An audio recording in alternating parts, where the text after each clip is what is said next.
makes magic in business like Disney.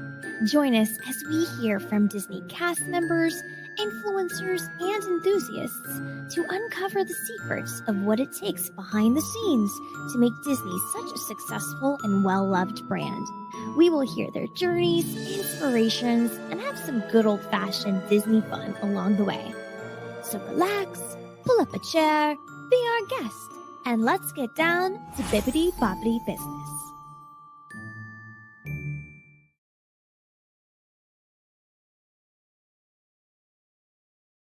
Hello, everybody. Welcome to an immersive Bippity Boppity Business experience on our live stream today. I'm very excited to have a very special guest with us. So, before we get into our very enriching and helpful conversation on leadership and business, I would like all of you to just take a moment, pause, and let's get aligned and ready to really receive the information that we're going to learn today. So I invite you to close your eyes for just a moment and imagine the best leader you've ever had. This person can be a coach, or they could have been a teacher, a mentor, or a manager. I want you to really picture them and how they made you feel. Okay. Now open your eyes. If you've ever wanted to have an impact on another, the way the person you are picturing had on you, you are in the right place.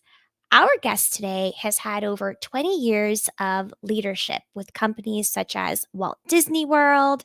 You may or may not have heard of them if you're listening to this podcast. The Disney Institute, HEB, ski resorts, and even a dude ranch. When she is not transforming leaders, she's chasing after her 8-year-old daughter, studying for her PhD, geeking out on Disney, just like us, and going to the movies by herself. Please join me in welcoming speaker, trainer, author, and recovering sous chef, Summer J. Woo! Thank you, Summer. Welcome to the show. Thank you so much. I am very excited to be here today. Thank you. I am very excited to really dive into a concept that I think not a lot of folks in business really know how to navigate, which is, a lot of us, we grow our businesses and we picture them to be one way, the culture is one way. But the thing that happens with growth is that it leads to change, and change isn't always easy. So before we get into that, I would love to learn a little bit more about your journey and what really inspired you to do the work that you're doing now and helping inspire that magic and change in organizations. Yeah, absolutely. It started way back when on the kindergarten playground, actually. So I would like to say that I was a natural born leader, but the reality was I was more of the bully on the playground. But even at an early age, I looked around and I saw that some kids were really good at getting the other kids to play with them. Some kids, like me, had to use more direct methods. And as I got older, I became obsessed with what this difference is. So everything that I did, from the degrees that I received and the companies that I worked for, was really trying to understand how can we most effectively work with and through others. Now, during this journey, it brought me to work at Walt Disney World. And while I was there, through a complete pixie dust sprinkle, if you will, had the opportunity to work with the Disney Institute, doing tours for them. And they were the first ones to put me on a stage. And once that happened, it was on. I knew this is what I wanted to do. It just took a little bit of time to figure it out. So everything that I do is helping leaders become that leader that they admire, that their employees want to work for.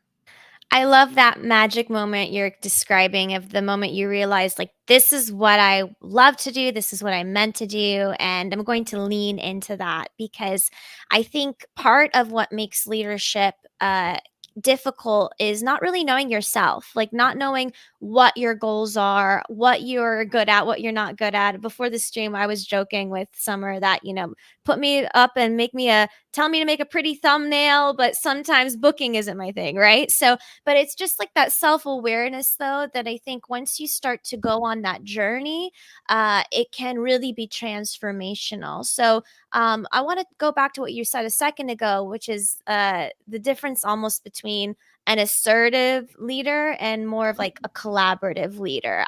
What are some of those differences? Because I admittedly am working on this myself too. I think many of us are. Well, I think understanding the piece that there is no one right way to lead. So I am still an assertive leader. That is not something that I have ever been able to let go of. But now, instead of just telling, it's inviting people along on the decision making process. So understanding where your style of leadership will be most beneficial and understanding when it will not be most beneficial. I had to learn when I get bored, I need to find something to do that is productive versus because I like chaos. That's why it's the C in the magic model controlling. I like chaos. Not everybody does. And so when I would get bored, I would create chaos because I was bored. So understanding that that probably wasn't the best for everybody around me is that big piece. But like you said, it's knowing yourself, knowing your strengths, knowing your opportunities, and knowing where your style of leadership works. Right. So let's break down a little bit the idea of, in your opinion, what are the facets of good leadership? What makes somebody that good leader that a second ago when we were closing our eyes and thinking of that awesome, impactful person? Like, what are the components of that individual that you've seen throughout different organizations or that you educate on? Yeah, when we think about the ideal leader, understanding that again, it depends on the situation. I am an amazing leader in hospitality, not so much in internal auditing, things that I've learned about myself through the years.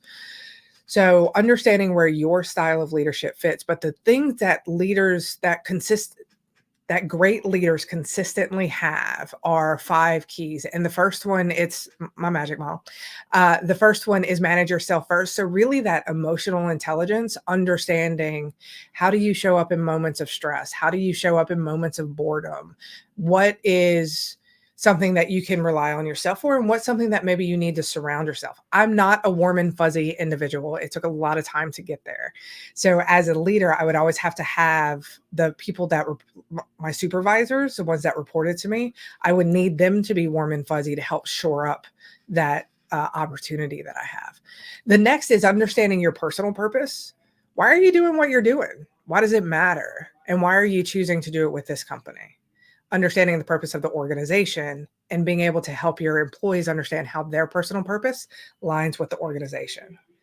The third is being able to hold people accountable effectively, which we should have a whole nother episode of that, but being able to hold people accountable effectively, being able to know why you're doing what you're doing and be inspired by it. And I think that's one thing that Disney does extraordinarily well is helping people stay inspired and then having the time to do what you need to do. And when you can combine all of those pieces, that's when leadership gets mostly fun. You still have some hard moments, but mostly fun. Right, it's so true because I think a lot of business growth and the evolution of a business, it really is interesting that once you take it seriously, that it almost becomes a personal growth journey first without even realizing it. That's been my experience so far running my production agency is wow, like how many of the things have I learned or grabbed onto like just growing up that I didn't even realize were not the best ways to communicate. So I think a lot of this does come down to communication as well, like Mhm. how you say things, the way you say things. And like you said, you don't necessarily have to be like, oh, hello, I hope you have a great day today. Like, we don't have to be like Disney characters when we're talking to people all the time, right? But it's like, how do we incorporate empathy and perspective in our interactions so that we do have a better outcome? Like, instead of if somebody asks you something, for example, you can't, in my opinion, or maybe my lack of experience, I've been told, well, you can't just say no. Like, if you say no, you have to provide an example or be more thorough. So But I would love to hear your thoughts on that as far as like what really is healthy communication, even in the midst of chaos. Because I think when chaos is consuming, it's even more important to Mhm. have that in place so that more bad things don't happen. Yes. Well, and the thing about chaos is, especially looking in the realm of leadership, as leaders, if we've created a foundation that our employees trust us, we trust them, we know what to expect in each other, chaos is isn't as hard. Because like I can think of one time I was working in the theme parks and I was in Animal Kingdom and I'm getting ready to walk off stage and go to lunch, and I hear a call on the radio that there's a sick kid, which it happens all of the time at Disney. Kids are drinking soda instead of water. It's 180 degrees outside, like it happens. But then I hear CPR in progress. And it's like, oh, snap. Okay, this isn't just a dehydrated kid. So I take off running through the park to get to the section where the kid is. And I had absolutely no doubt that the cast members would be able to run the areas without me being there. One, because of the organizational training, Disney does a phenomenal job, but also because we had that trust and knew what to do with each other. So I could fully focus on this kid and her family and the first responders and everybody that was there while they were running the business. And so that's what we're thinking of with chaos. It's how can you lay that foundation? And just as you said, Rita, it starts with communication. One of my favorite quotes is by George Bernard Shaw, and he says, the biggest illusion of communication is that it has taken place.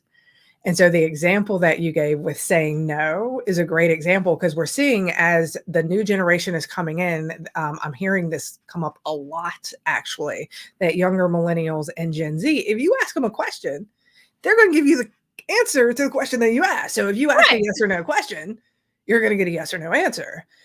But if you think about our elders, think about boomers, traditionalists, if like my mother-in-law is one of my favorite humans in the entire world.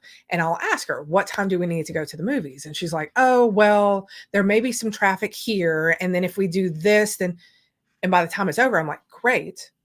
What time do we need to go to the movies? And so the communication style is very different. So ask what you're wanting, let them answer and do follow-ups if you need to.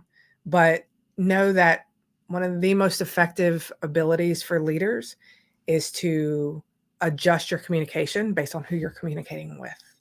That's a very important point. I don't want to pass over that because you may think that, oh, as we're going through this journey of being better leaders, like one might think that if this is the way I should answer everybody in this way. Like I think everyone's kind of looking for the formula so that they can learn it and move on because we're so busy and sometimes communication unfortunately can feel like a lot, but it's honestly like you said earlier the foundation of business. But the way I may respond to one person and say no may not be as jarring or uncomfortable for another person. That might be their communication style. So I almost wonder, like, in some of your experience, what are some things that you do to better get to know a person and understand maybe what those communication styles are and try to most effectively build that relationship there in that way?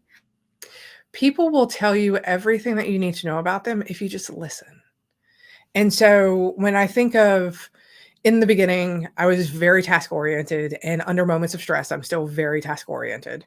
And so I had a cast member, we were getting along really well. I was new in this location, everything was going well.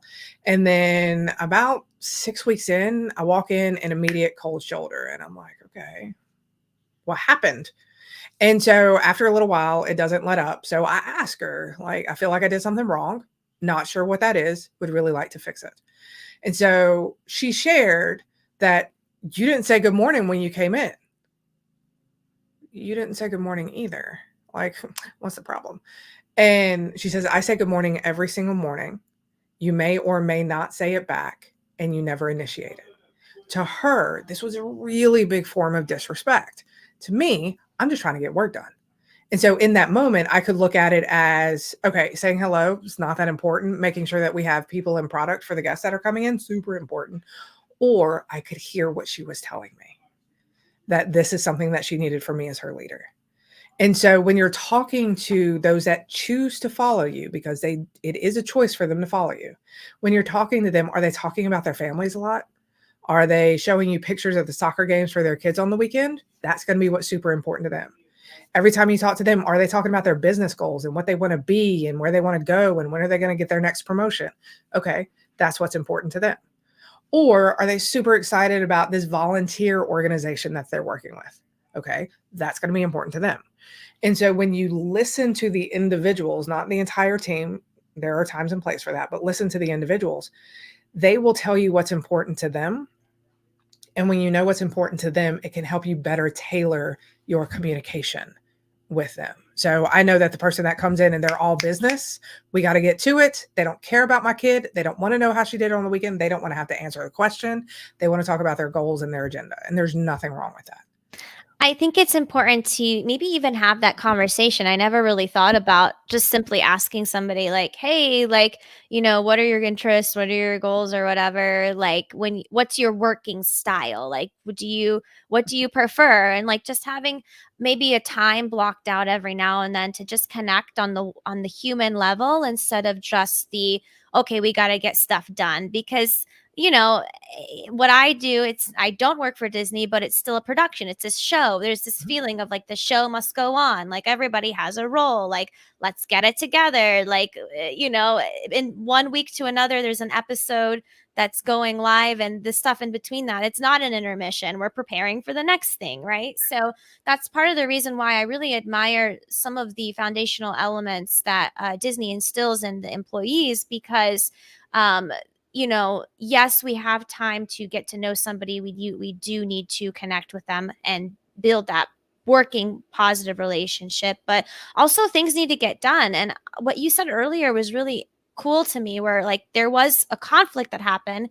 You were able to go deal with the conflict and then trust the people that were on the other side to take care of what they needed to take care of. Mhm. Let's break that down a little bit because that's not a small feat to achieve. The idea of like, let's say I had a personal issue tomorrow, I want to go run away and deal with that, and I want my business to run even when I'm not there running it. So what's the first step to even getting to that? Because I'm sure everyone wants to know. Well, when we think about the way we work and our expectations of work, work itself is changing. And so you and I had this conversation offline a little bit that we're in the midst of a renaissance era. I have a colleague, Crystal Washington, who's a futurist, and her entire world is looking into the future of the workforce and being able to see what trends are coming out. And she was the very first one I heard say this, that we're in the midst of a renaissance era. The way that we understand work is changing. And it's causing a lot of conflict in the workplace because you have leaders who have been doing this for 10, 15, 20 years. And then you have those that are coming in the organization that are either it's their nature, they want things to change and be better, or they're seeing other people ask for change and balance and things like this. And they're like, I want some of that. And so as leaders, understanding first and foremost, the workplace is changing. The expectations of our employees are changing. And we need to do a little bit of realization with ourselves, going back to what we first started talking about, looking within ourselves to figure out how do we define work and where does that need to change? What are we holding on to that's no longer benefiting us? And then start building moments of trust. Trust is not something that is easily 100% given, especially in leaders, because we're held responsible for the results. But building those moments that if an employee comes up to me and asks a question, I know they know the answer. I'm going to respond with, "That's a great question. What would you do if I weren't here?" Start helping them build faith in their abilities to make decisions without you. And so when it comes down to it and you're not there, they've already started practicing those skills in a safe environment. And you have built trust with them in safe environments. So it's simply letting go of some of the control, which Oh, I isn't can't. always easy. We're always struggling with that. I think especially if maybe you're a founder of a business and it's your baby. It's like Mhm. I don't want to become a helicopter mom to my business, but like That is my baby. but it's my baby. Like, what do I do? But that's such a good point. That question that you asked. Do you have another example that that you could provide where it's like, okay, this is another tip that somebody could use to empower that team member to be a little more autonomous in their work and start that transition between helicopter business mom to empowering actual leader? Yes. The other one that I have found that tends to help both sides is when I'm asking somebody to do something for me, I will give them the result that I'm looking for, and I'm very clear about what the result is. And I'll give them the timeline. When do I need it by? And if I'm going to be following up a little bit of Disney magic force. Guys, If I'm it's going Disney. It would happen. Just let it. It's a win, okay? just to let it go.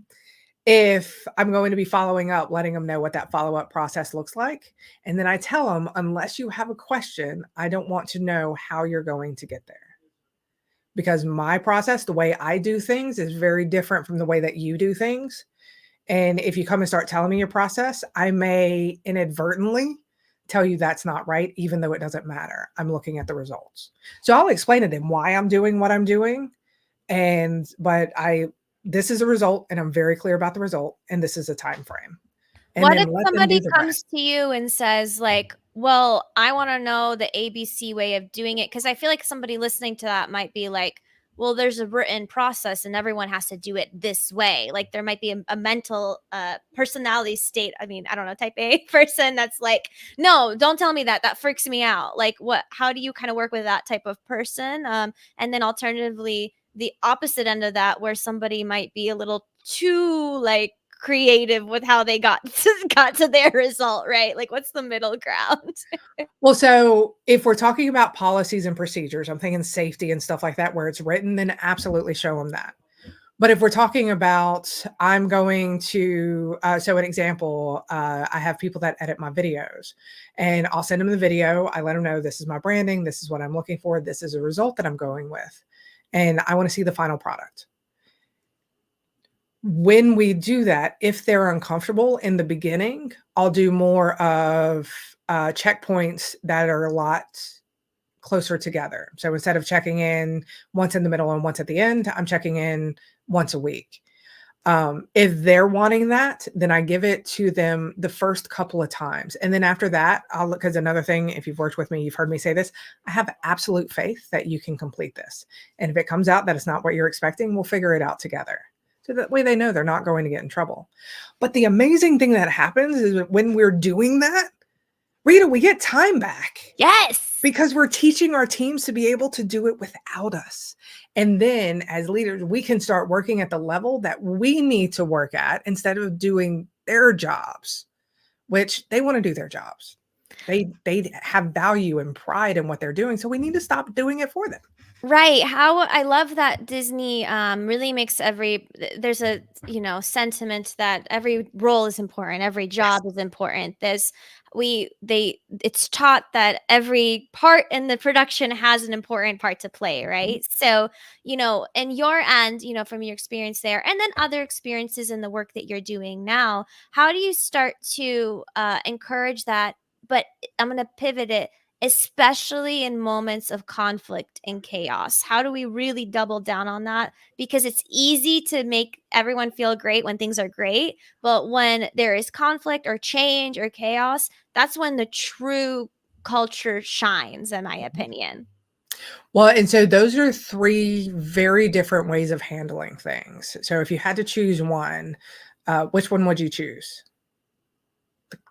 I'd say if I would say if there was, let's say there's a conflict that has occurred, there is a customer dissatisfaction moment of whatever, and every business, no matter what you do, something may happen that was promised in some way, but was delivered in a different way, some way or another, to the perspective of that customer, right? Mhm, Um, so let's say there are different people involved in delivering whatever that final product was to that customer. mhm. How do we handle that scenario to make sure that everyone feels like they're valued, they're respected, and nobody is diminished from what the resolution will be to that final product and resolving that customer concern?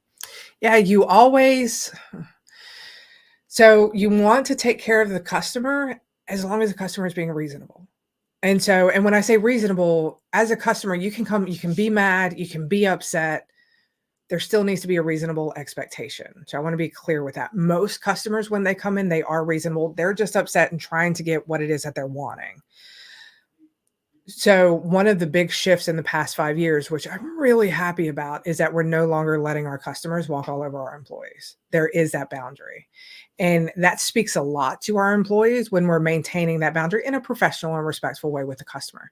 Now, if like most cases, it's one of those that something just went wrong, take care of the customer, figure out what is the best way to take care of them. And one of my favorite lines with the customer is, I know this didn't go according to plan. I'm going to do everything in my power to fix it. What would right look like for you? Because if they can tell me what they're wanting, then I know what the baseline is. And especially with Disney, you'd always go a little bit above. Whereas if I'm trying to guess what they want, I may give them dinner at Cinderella's castle and they don't like Cinderella. So it's trying to figure out what does right look like for them.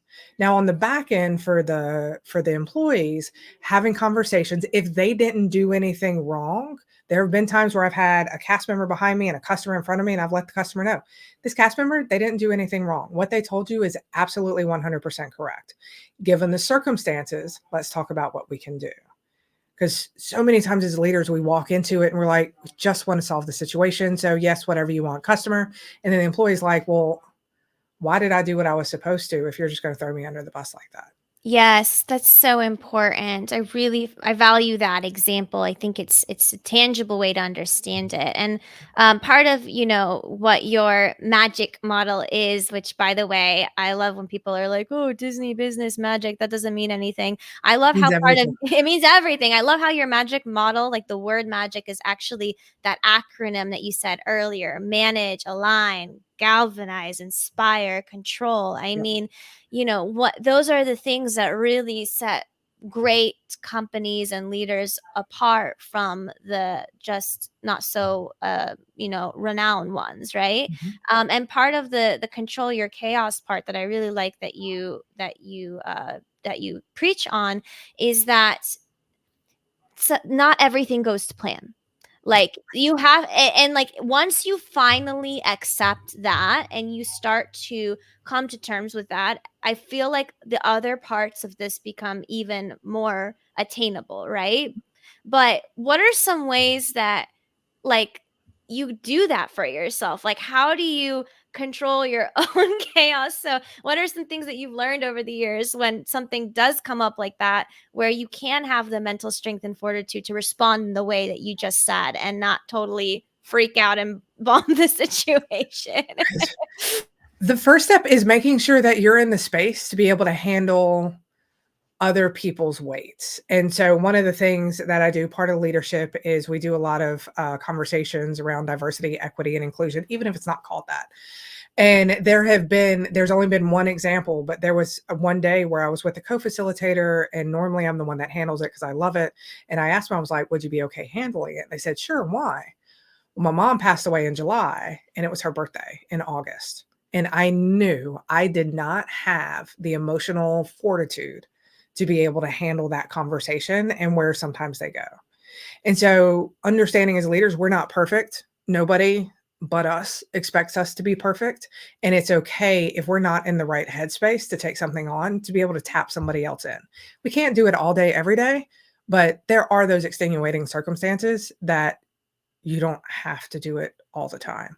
So making sure that you are in the right frame of mind. And a part of that is resilience, having moments of quiet, not overburdening ourselves, not running our battery. Like we can do a whole nother episode on this as well. Right. Yeah, that's a whole other episode. But a small thing for me is I've been trying to do I've not called it working out because if I call it workout, I'm not gonna do it. I've been trying to encourage more physical activity during the Mhm. week of going to the dreaded gym. But what I found is that for me lately when I started doing it, it helps clear my mind in ways that I really didn't expect. Mhm. But I read a lot of books, and admittedly, one of the books I've read recently is Bob Iger's book, and it's such That's a good. good book.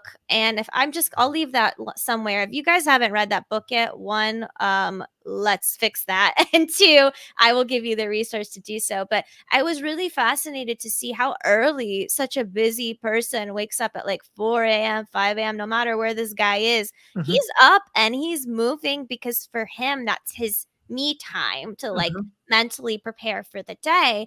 And in the beginning, I didn't really understand it, but it does so much when you have clarity within yourself and calmness within yourself. Because it's all energy driven, right? Like Mhm. people can feel your energy. They can feel when you're being fake. Mhm. Well, and it's so when we are able to show up in the way that we expect ourselves to show up and others expect us to show up, even the chaotic moments don't feel quite so chaotic.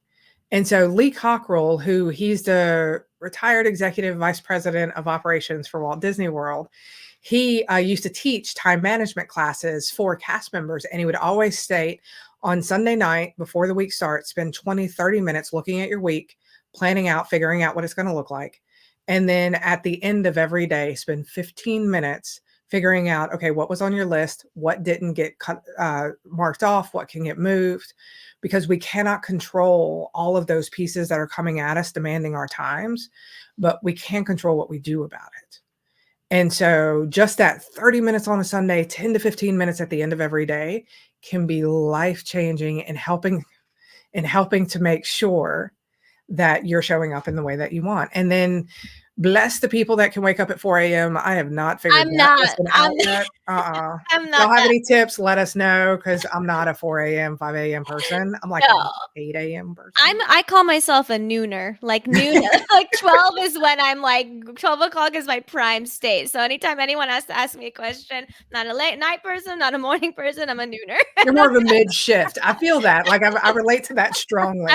I love the mid shift. Yes, yes. And, but whatever time it is that you have that time for yourself, I think it's almost the first step into becoming aware and handling that change better. But, I would love to know on your end, change really does require us as leaders to step out of our comfort zones. So, Mhm. can you talk about a time when you had to really confront your own fears or uncertainties while you were leading change, maybe in your past or at another organization, and how did you overcome it? I'm going to start from when I was a kid and then I'll bring it up. Love that. When I was a kid, I used to get really, really, really bad growing pains in my legs. And so, if you've never experienced them, it's just your legs are aching and they hurt and it doesn't go away for a day or two. And I would complain to my mom because it was just brutal. Like it hurt so bad. And I would complain to my mom, and my mom would always get excited. And she's like, "You're growing. That's so much fun. When you wake up in the morning, as soon as the pain stops, we're going to measure you to see how much you've grown." And I'm like, "Okay, this hurts, but now I'm a little bit excited. So what is this going to be like?" And as I got older, she would say, they don't call it growing pains for nothing, but you always grow on the other side. And so when I started going into situations where there would be mass change or when I was at Disney, which was about 8 years ago, yeah. They would rotate leaders about every 2 to 3 years. And so we got good at change. But it was always nerve-wracking, but I would always get excited because I'm like, "Okay, who am I going to be on the other side? What does this look like? What are those opportunities that maybe I haven't seen?" And so many times we like the 2020 vision concept that we look back and we're like, "Oh, this is why that happened." But if we get excited about it going into it, then we're setting ourselves up to for it not to be quite so heavy and also helping our team get through it. And then this is specifically for leaders. When you are dealing with change, allow your team to feel their feels about it. Don't shut it down because not everybody's going to enjoy change. Most people aren't going to enjoy change. And so if they come in and they're like, "Oh, I'm really nervous," they'll be like, "Everything's going to be fine. It's going to be fine. It's going to be magical." Say, "All right, what are you most nervous about?" I would Give them I would that have made that space. mistake myself. So, yes, let's break it down. Let's break it down. Yeah, when we can actually do those things and give them the space to feel their feels, then one, we can figure out what they're actually nervous about. But two, it validates it and helps them move through it faster. Because if we don't give them space to move through it, they're just going to stay in it, which means they're going to stay fighting it. And the same thing for you. Give yourself space to feel the feels. I also think there's something to be said about, the type of people that are on the team, the culture, the people that are recruited and brought into the company, because you know, it can be possible that that really feels that change is not their thing. Like, you can try to mentor that into somebody at some point, but then at another point, it really becomes an, is this a culture fit, Mhm. and what's your experience or thoughts on that? I think when we consider sometimes I call it promoting an individual to a guest. When we consider that sometimes we do have to let go of people, it's always like, no, no matter what, it's all, but sometimes it is best for them. So I can think of when I was working at World of Disney, I was third shift. I had a cast member that really wanted to work at Walt Disney World. He would have taken any job, including a third shift job. This poor guy was not a third shift person. And I kept finding him asleep in the clothes racks. And he was trying, like, there was nothing wrong with his performance other than he kept falling asleep. But that one, that's a big deal. And so ended up having conversations with him, helped him prep his resume, gave him some tips for coming back in the future, made sure he would be hireable in the future, but then let him go because him being there was not beneficial for him. It was not beneficial for his family, and it was not beneficial for my team that was having to pick up his slack. And so when you're thinking about sometimes it's not a right culture fit, there is such a thing as letting somebody go for helping them to do what's best for them. Because as humans, we don't like change. And so don't always look at those as it's a truly negative thing.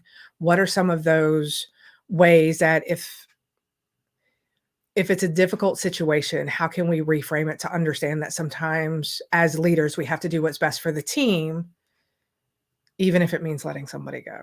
Does that answer your question? It does, and I bring it up because I think a lot of people will discuss change management, the team, and whatever. But a more difficult topic that sometimes really does happen with change is within that change, within that renaissance, reorganization, scary words. Sometimes not everyone gets to stay along for the rest of the ride. Mhm, And really, I really feel like managing even that part of the journey, every journey begins and ends, as I've learned, can really show the empathy and just genuineness or the truth behind what that company really is. It's mhm, like there's good breakups, there's bad breakups, things change. For sometimes people naturally grow apart and it's a positive thing and they understand it. And then there's the really bad ones that, people go on to like talk about and tell everybody forever. mhm, And that doesn't help the perception of the company later. Managing the image of the company in tandem with all this other stuff that's going on. Like, oh my gosh, that must be so hard. mhm. Well, and just remembering that there's a human in front of you. No matter what else happens, there is a human in front of you.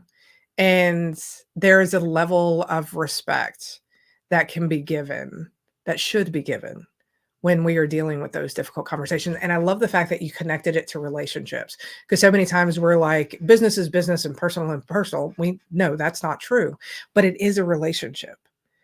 And just like some relationships, as you say, need to be broken up and split apart, that happens in professional relationships too. And so, as leaders, don't be like, we're not laying everybody off, we're not being heartless about it. But in those situations, considering what's the best for the team and what's the best for the individual, because this is where trust is built with your team, is when you're not going to let them continue suffering based on one individual who's just refusing to get on board. Okay, I'm gonna ask a little bit of a deeper question here because I Oh, we're really going feel like deeper than yes, firings? All right, yes, let's do it. yes. Just let's do it. Just well, and then we'll get lighter. But my deeper question is, um, in your experience, when trust has been broken Mhm. in one way or another, we don't need to get into how trust has been broken. How do you, as a leader, encourage or train mid-level managers or other leaders to maybe try to take those steps to recovery? It may or may not happen, but at least making that effort. The first thing is acknowledging that the trust has been broken. And so if I'm the one, are you talking about the manager broke the trust or the employee broke the trust? The manager, because I think we're focusing on our leaders, Okay. really just being the best that they can be. So let's give us a little bit of a hot seat here. Okay. So if it's a manager or leader, then I tell them if it's with the team or the individual, have a conversation and let them know, you know, I sense that trust was broken here. I didn't show up in the best way. I would like to begin fixing that. Can we have a conversation? So just owning it. And it's not about you made me feel or anything. It's this is what happened and this is what I'm trying to do. And then we don't make excuses. It's simply how can we make this better? So the very first piece is having a conversation about it instead of just letting it fester. And then the second piece is determining, depending on the person, how do they want both of you to fix it together? Because when trust is broken, it is not just one person. It's two or more people that are involved in the reconciliation.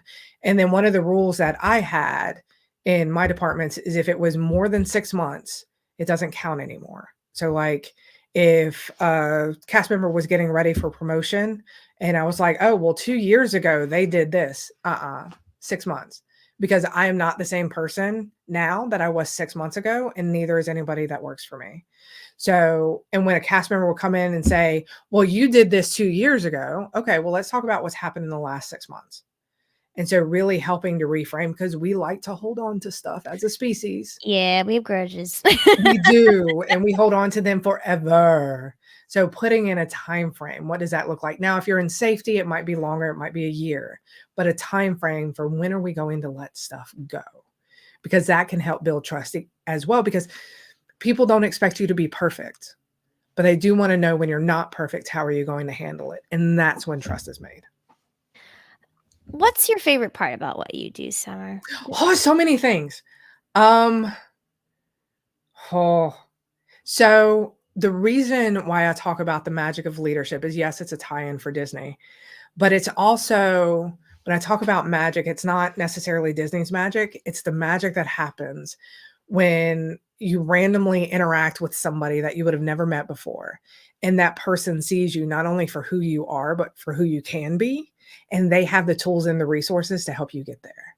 Like that's what I talk about with leadership. And I love helping leaders understand how to get out of their own way so that they can be that person for maybe themselves as well as their employees. So watching just the amazing growth that individuals can go through when they decide that they're just done living in the past and bringing on all of these things that aren't serving them anymore and they want to do and be better. Like I couldn't have imagined doing this when I was a kid, and now I can't imagine doing anything else.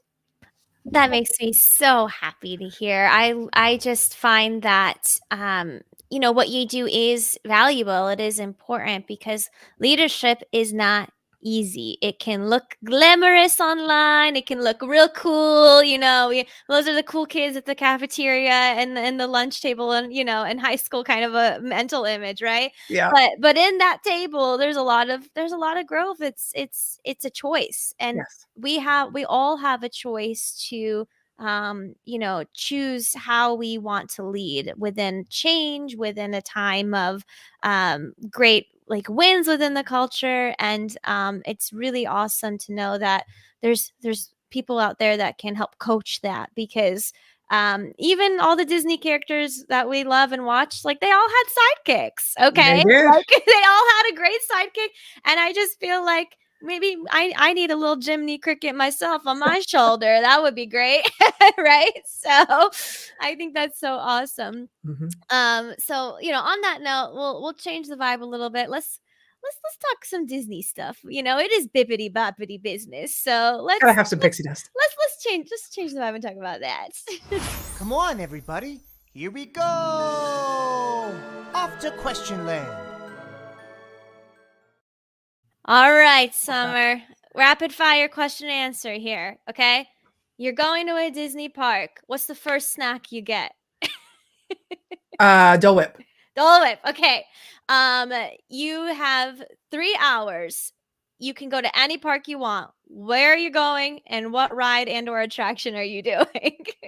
Oh, probably Animal Kingdom Expedition to Everest. Oh, that's a scary one.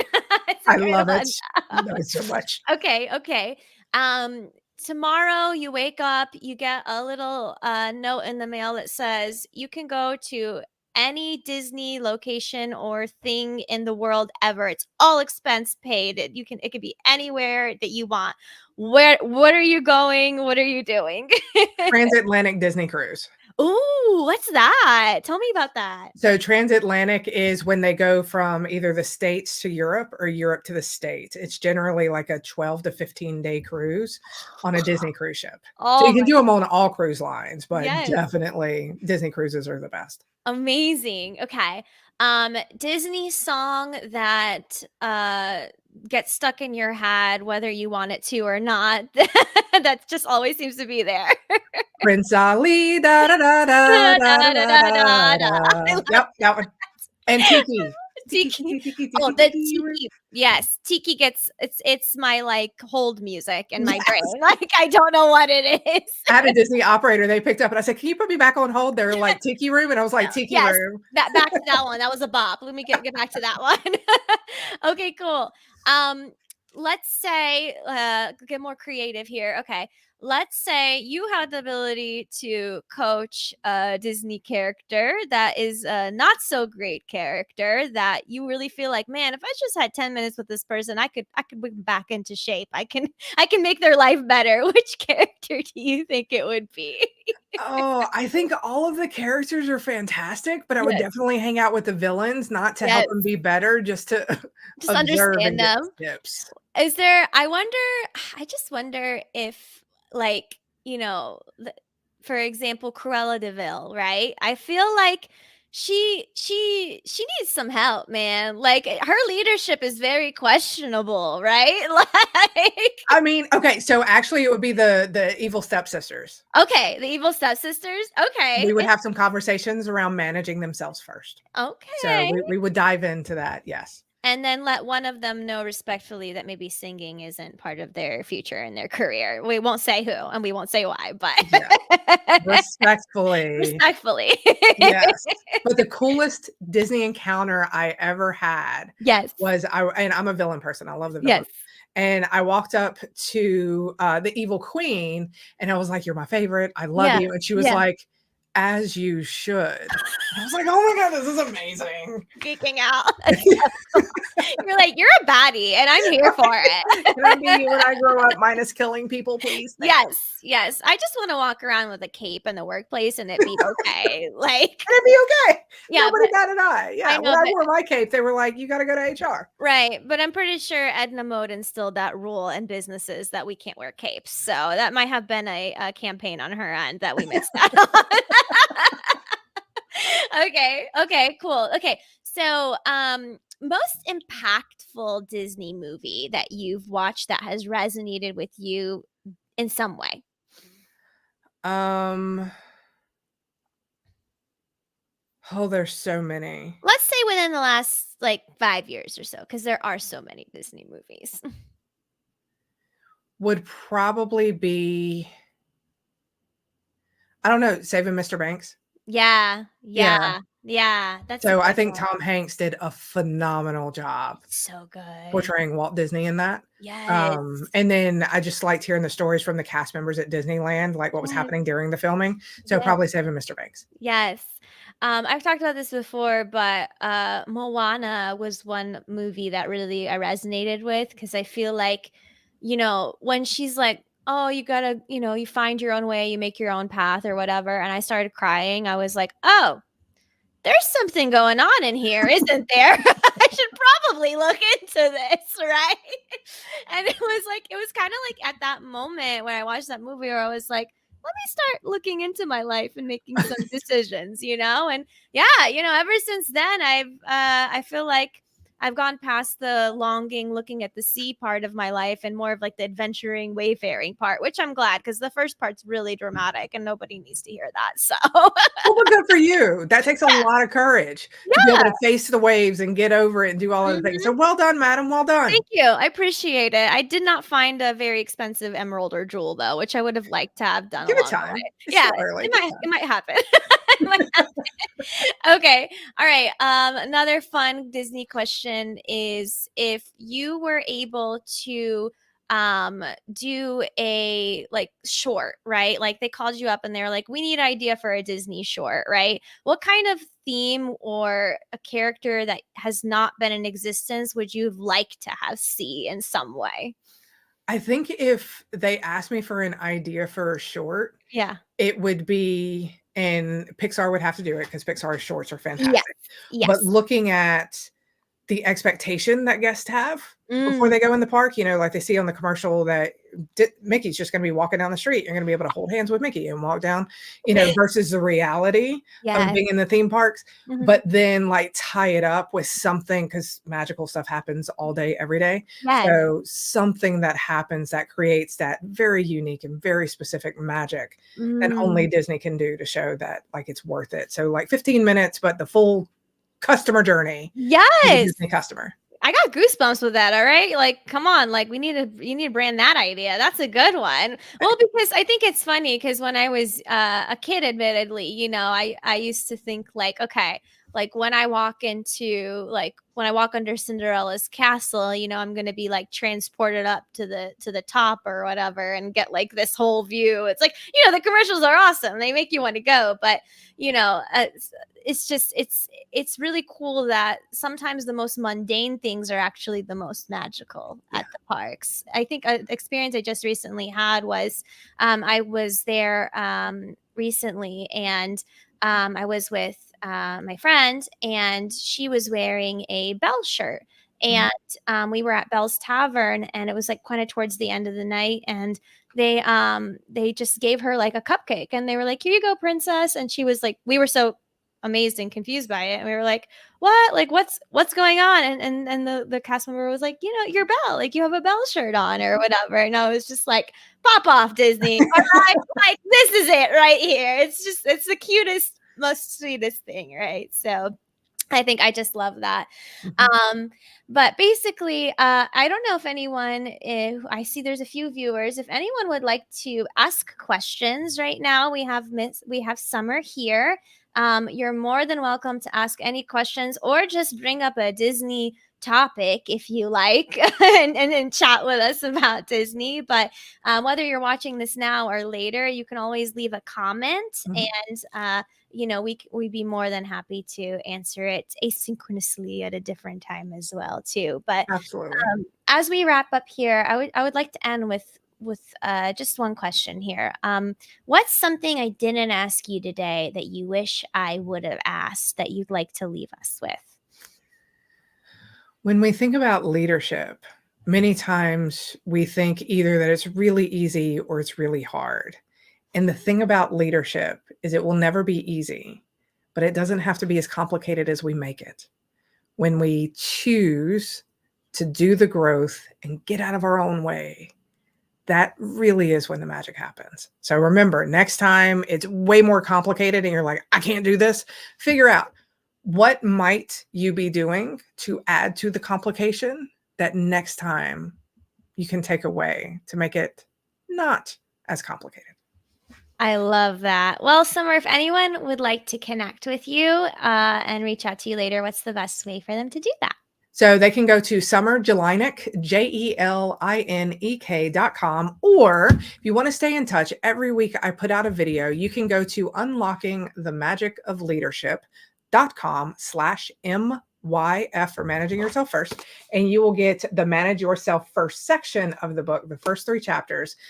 You'll be signed up for my email list. If it is not the pixie dust you are looking for, you can scroll down to the bottom, click unsubscribe. Feelings will not be hurt, but you will still have the first section, which in my opinion, the whole book is fantastic, but that is my favorite section. Where can they find the book? Let's see the book one more time. Let's see I'm it. so proud of the book. Yes. So you can find the book at Amazon, Ingram Spark, or Barnes & Noble online. Great. And then to wrap up here, what do you think people will get out of the book, hopefully, or you're hoping that they will get out of the book when they read it? So the goal of the book is that after they get done reading it, for them to think, you know what? I'm doing the right thing. Leadership is exactly where I'm supposed to be. And it's not as hard as I thought it was. I can actually do this. And so that's what it does, is it breaks down all of the myths that we've been taught in business school and everything about what we think leadership should be, and actually combines science and storytelling to show us what leadership is. So it helps dispel a lot of the myths. Well, this has been amazing, and I really appreciate you taking the time being here, Summer. And for anyone listening, if you would like to continue your magical journey, make sure you leave a comment below, and make sure to subscribe and hang out with us for another during the week. So we appreciate you all and hope you all have a magical day. Bye. You've been listening to Bippity Boppity Business. Like what you hear so far? Leave us a review in Apple, or listen to us anywhere you prefer listening to your podcast. Until next time, have a magical day.